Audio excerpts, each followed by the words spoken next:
बिस्मिल्लाहिर्रहमानिर्रहीम। मैं हूं उज़ैर अहमद ख़ान और आप देख रहे हैं अबलाग टीवी। इस वक्त हम आपको एक ऐसी बड़ी ख़बर देने वाले हैं जिससे पूरी दुनिया का सिनेरियो चेंज हो जाएगा। बल्कि आप यूं कह लें कि एक दफ़ा फिर पूरी दुनिया जंग की आग में झोंक दी जाएगी। जी हाँ, ये फैसला जो बाइडन ने किया है, जो कि इंतहाई ख़तरनाक फ़ैसला है। इस फैसले की तफसीलात में जाने से पहले हम आपसे अर्ज़ करेंगे कि अगर आपने अभी तक अबलाग टीवी को सब्सक्राइब नहीं किया तो प्लीज़ सब्सक्राइब कीजिए, बेल आइकन दबाना ना भूलिएगा और कमेंट सेक्शन में जाकर अपने कमेंट से हमारी रहनुमाई ज़रूर कीजिएगा। जी हाँ, हम आपको बता रहे थे कि जो बाइडन ने इंतहाई ख़तरनाक फैसला किया है और उसने वाजह कर दिया है कि अमेरिका और उसकी इत्तेहादी अफवाज अफ़गानिस्तान से नहीं निकलेंगी। आपको याद होगा जैसे कि माजी में ट्रंप ने कहा था कि वो अपनी फ़ौजें यहाँ से निकालेंगे, लेकिन जो बाइडन उसके बिल्कुल मुखालिफ है। जो बाइडन की एक नफ्सियात है, एक आदत है, हम आपको यहाँ बताते चलें कि उसके फैसले बोलते ज़्यादा हैं और वो बात कम करता है। लेकिन दूसरी जानिब से तालिबान ने भी इंतहाई ख़तरनाक जवाब दिया है। मुल्ला ब्रादर्स ने और तालिबान ने कह दिया है कि अमेरिका ने जो वक्त दिया था उस दौरान अपनी फ़ौजें निकाल ले, वरना जवाबी हमले के लिए तैयार रहे। अब इसका अगला सिनेरियो कुछ इस तरह बनेगा जो हम आपको बताने जा रहे हैं कि इस वक्त अमेरिका और जो बाइडन जो खेल खेलने जा रहे हैं, पेंटागन को भी इसकी इतलात जा चुकी हैं, वाइट हाउस भी अलर्ट हो गया है। इस वक्त दुनिया जो है वो दो ब्लॉक्स में तकसीम हो चुकी है। अब अमेरिका ना तो वो पाकिस्तान से डू मोर का मुतालबा कर सकता है और ना ही पाकिस्तान डू मोर करेगा। अब खित्ते में अगर अमेरिका अफगानिस्तान पर दोबारा हमला आवर होता है, तालिबान से जंग शुरू होती है, तो इस खित्ते में तालिबान के साथ रूस होगा, चीन होगा, ईरान होगा, पाकिस्तान होगा। अब आप ये सोच लें कि तालिबान वो कुव्वत है जिसने अरसा दराज से सबसे पहले रशिया को उसने शिकस्त दी।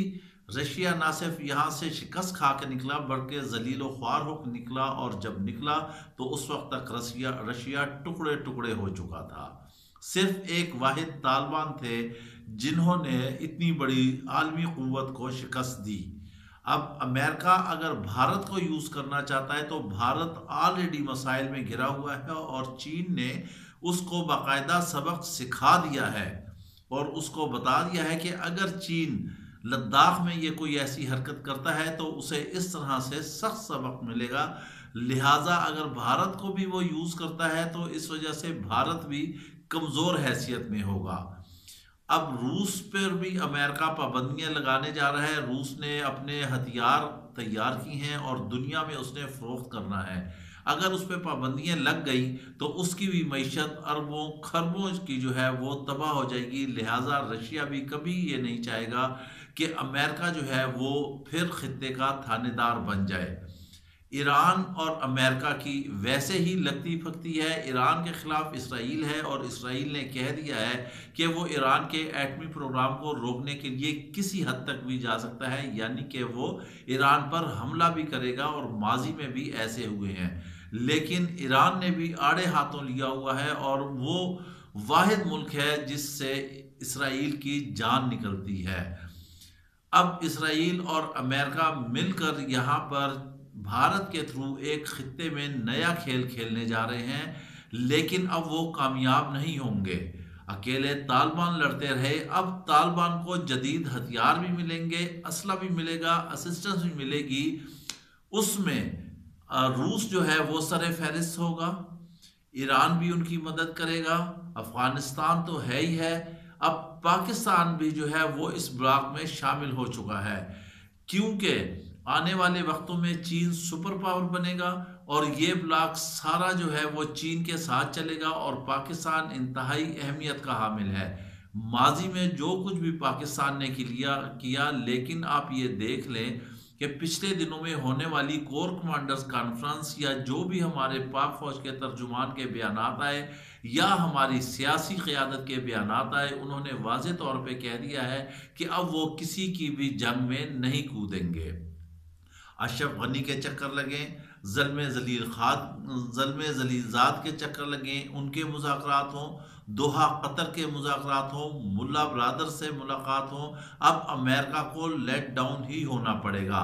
लेकिन चूंकि हम आपको बता चुके हैं कि बाइडन जो है उसके फैसले बोलते हैं, वो कम बोलता है। उसने ये इंतहाई ख़तरनाक कह लें, हम अहमक़ाना कह लें, ये उसने जो फैसला किया है कि वहाँ पर अफ़गानिस्तान में उसकी फ़ौजें रहेंगी, तो ट्रंप ने चले जहां तक भी था, जैसा भी था, वो दहशतगर्द था या जो भी था, ट्रंप ने कहा था कि वो फौजें निकालेगा, लेकिन वो फौजें निकालने में नाकाम रहा। अब अमेरिका की ये खाम ख्याली होगी कि वो नेटो या उनकी रसाई के लिए पाकिस्तान से रास्ता हासिल करेगा, तो पाकिस्तान ऐसा कभी भी नहीं करेगा।